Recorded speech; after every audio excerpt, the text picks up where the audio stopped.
आत्मा किसी काल में भी न जन्मता और न मरता और न यह एक बार होकर फिर अभाव रूप होने वाला है। आत्मा अजन्मा, नित्य, शाश्वत और पुरातन है। शरीर के नाश होने पर भी इसका नाश नहीं होता। आत्मा को शस्त्र काट नहीं सकते और न अग्नि इसे जला सकती है। जल इसे गीला नहीं कर सकता और वायु इसे सुखा नहीं सकती। सफलता जिस ताले में बंद रहती है वह 2 चाबियों से खुलती है, एक कठिन परिश्रम और दूसरा दृढ़ संकल्प। श्री कृष्ण जी कहते हैं, मैं भूतकाल, वर्तमान और भविष्यकाल के सभी जीवों को जानता हूँ, लेकिन वास्तविकता में मुझे कोई नहीं जानता।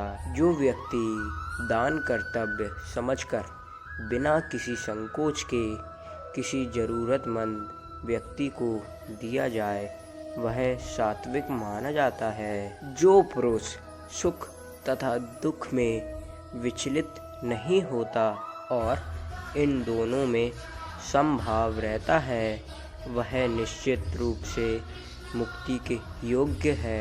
कर्म वह फसल है जिसे इंसान को हर हाल में काटना ही पड़ता है, इसलिए हमेशा अच्छे बीज बोएं ताकि फसल अच्छी हो।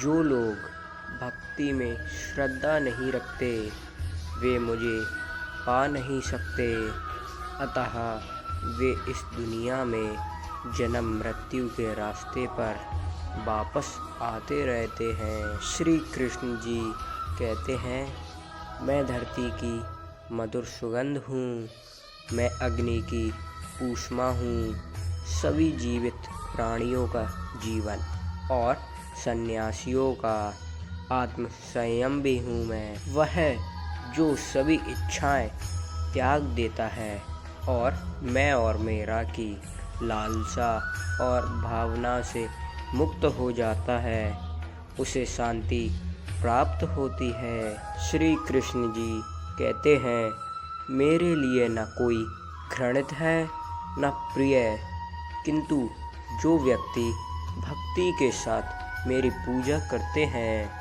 वो मेरे साथ हैं और मैं भी उनके साथ हूँ। मनुष्य को जीवन की चुनौतियों से भागना नहीं चाहिए और न ही भाग्य और ईश्वर की इच्छा जैसे बहानों का प्रयोग करना चाहिए। तुम्हारा क्या गया जो तुम रोते हो? तुम क्या लाए थे जो तुमने खो दिया? तुमने क्या पैदा किया था जो नष्ट हो गया? तुमने जो लिया यहीं से लिया, जो दिया यहीं पर दिया।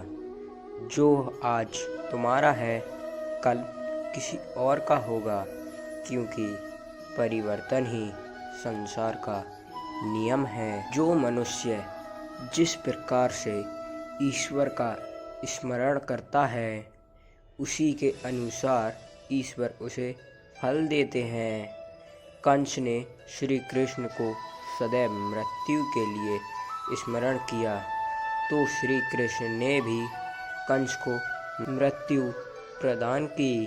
अतः परमात्मा को उसी रूप में स्मरण करना चाहिए जिस रूप में मानव उन्हें पाना चाहता है। मनुष्य का मन इंद्रियों के चक्रव्यूह के कारण भ्रमित रहता है, जो वासना, लालच, आलस्य जैसी बुरी आदतों से ग्रसित हो जाता है। इसलिए मनुष्य का अपने मन एवं आत्मा पर पूर्ण नियंत्रण होना चाहिए। मनुष्य को अपने धर्म के अनुसार कर्म करना चाहिए। जैसे विद्यार्थी का धर्म विद्या प्राप्त करना, सैनिक का धर्म देश की रक्षा करना आदि। जिस मानव का जो कर्तव्य है उसे कर्तव्यपूर्ण करना चाहिए। श्री कृष्ण जी कहते हैं, मैं सभी प्राणियों को एक समान रूप में देखता हूँ। मेरे लिए न कोई कम प्रिय है ना ही ज़्यादा, लेकिन जो मनुष्य मेरी प्रेम पूर्वक आराधना करते हैं वो मेरे भीतर रहते हैं और मैं उनके जीवन में आता हूँ।